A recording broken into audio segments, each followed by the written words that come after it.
The silt from the mighty Amazon can be seen 200 miles out into the Atlantic Ocean. At the entrance to the river, ships wait at anchor for clearance to sail upstream. Close to the mouth is the city of Macapá, which sits on the equator. The position of the equator is marked by this tower. The Amazon is the largest river in the world by volume of water. Its tributaries rise in the Peruvian Andes and pass through 4 more countries before flowing into Brazil. In places it can reach up to 120 miles wide and delivers 1/5 of the global freshwater flow into the sea. As it flows through the rainforest, it picks up silt and vegetation and carries it downstream. Large ocean-going ships can travel just over 1,000 miles up the river to the city of Manaus. Since this is only accessible by air and water, there's a large commercial port just outside the city. It's not unusual to find Amazonian wildlife aboard ship. The city stands where the Amazon meets the Rio Negro, which is crossed by a 2.5-mile long bridge. Manaus is the capital of the Amazonas region and was built in the middle of the rainforest as a result of the lucrative rubber trade. The passenger port is a hive of activity, with dozens of riverboats heading to the smaller towns up and down both rivers. Some of the journeys take several days, and passengers take their own hammocks to sleep in. The locals welcome cruise ship passengers with a song. A short jetty leads into this bustling city of over 2 million people.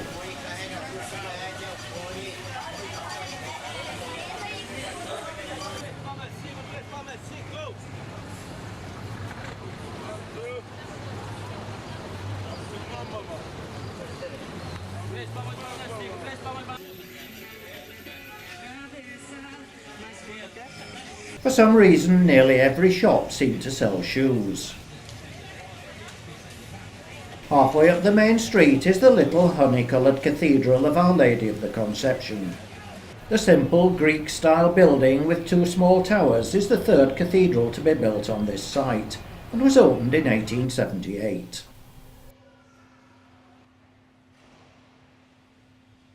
This is city centre living, Amazon style. The jewel in Manaus's crown is the Opera House. The dome has 36,000 tiles in the national colours of Brazil. It was financed by the proceeds of the rubber industry.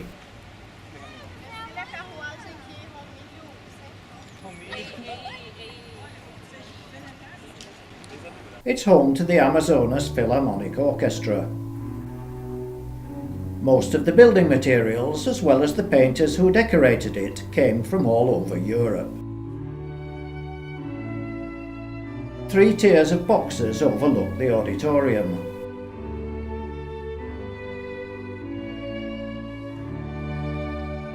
The first performance took place in January 1897. There's a ballroom on the first floor.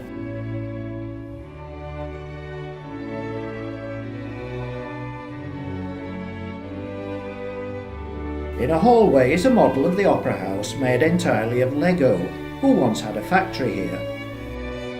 The first floor balcony overlooks the main entrance and the city of Manaus.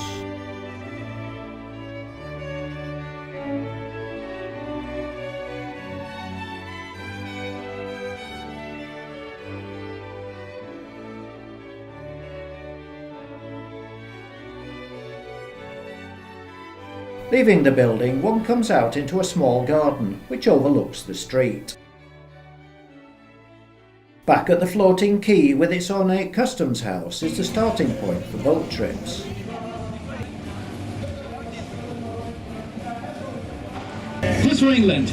The trip starts by heading a short distance up the Rio Negro along the Manaus waterfront, passing the brewery towards the bridge.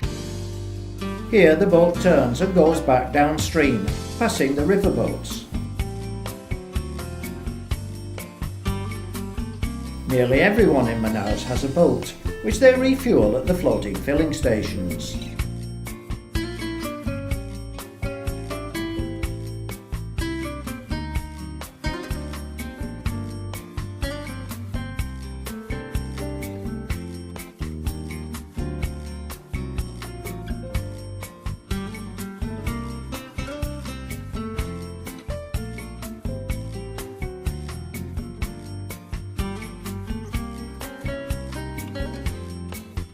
The trip continues past the commercial port, where ships wait in the river for a berth.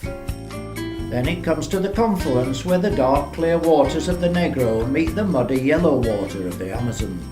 The two rivers flow side by side for several miles before mingling, as the water of the Amazon flows very quickly and is several degrees cooler than the slower flowing Negro. A crew member brings a sample of each for the passengers to test.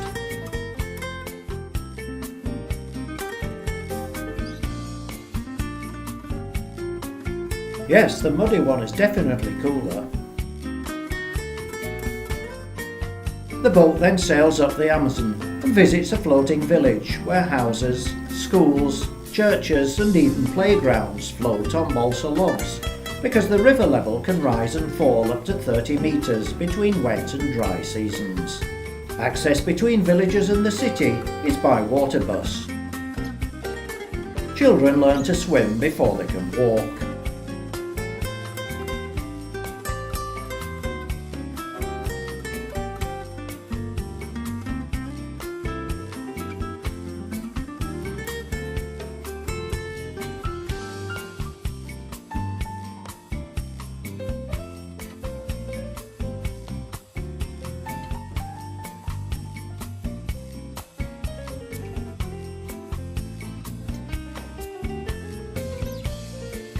In other villages, the houses are built on stilts to cope with the changing water levels. Lake January, off the main river, is a nature reserve. Here the boat stops at a restaurant where the passengers have lunch. This isn't on the menu. After lunch, everybody goes on the boardwalk through the forest.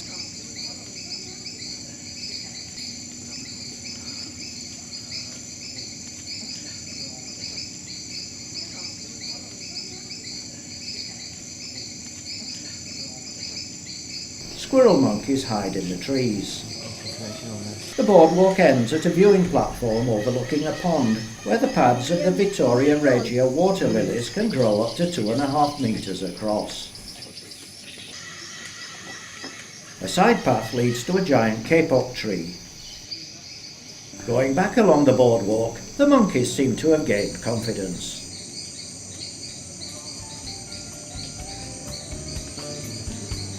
Back at the restaurant, small boats are being prepared for the next stage of the tour. These boats take groups of 10 across the lake and into the smaller tributaries, where there are lots of birds to be seen.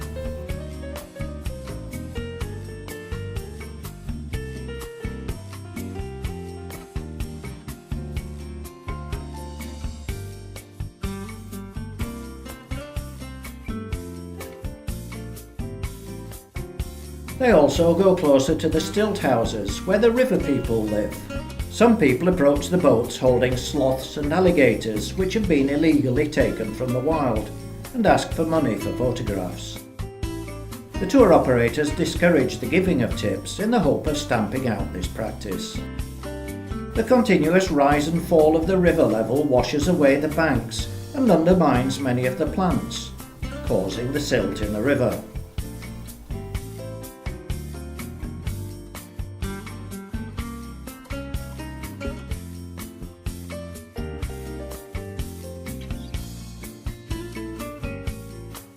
The tours return to the ship in time for its departure for the next port of Parintins, 260 miles and 15 hours downstream.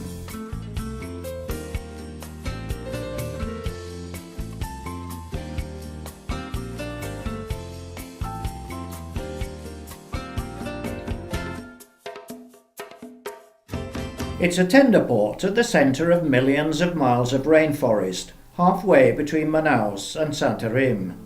Rain here can be brief, but intense. At the end of the jetty is a small craft market. Here there's an artist who produces beautiful paintings on tiles using just his fingers, a toothpick and a cloth in an amazingly short time.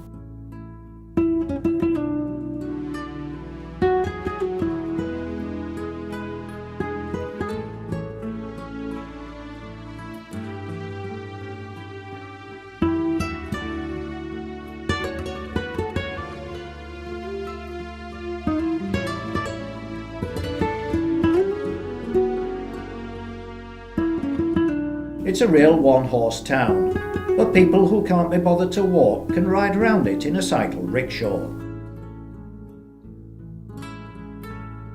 The church is small and simple, but very attractive.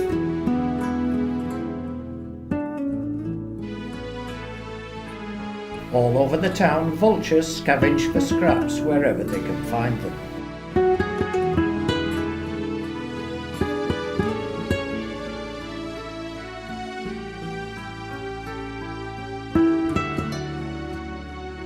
The way back to the jetty is through the market. Here queues form for the tenders.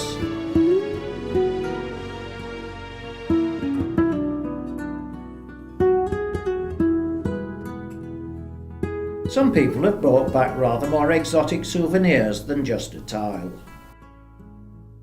A further 235 miles downstream is Santarém, where the Tapajós River flows into the Amazon.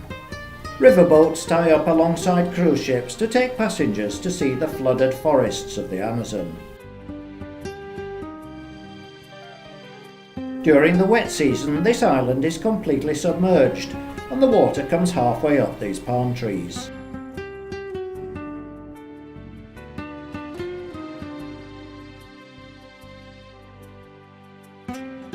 Here too, the houses are built on stilts.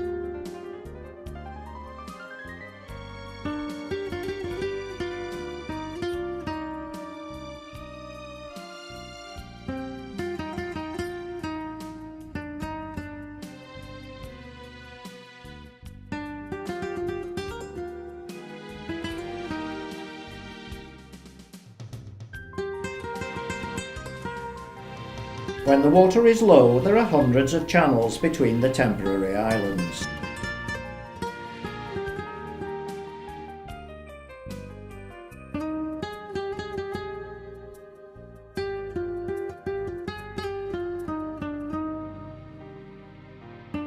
What looks like green fields are actually floating plants.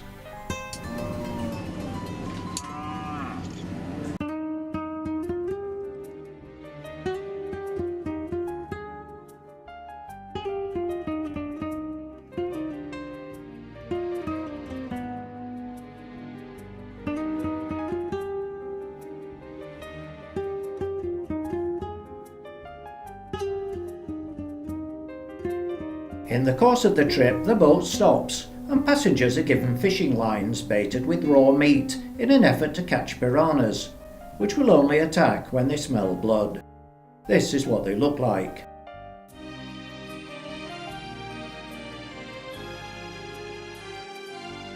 The riverboat then returns passengers to their cruise ship.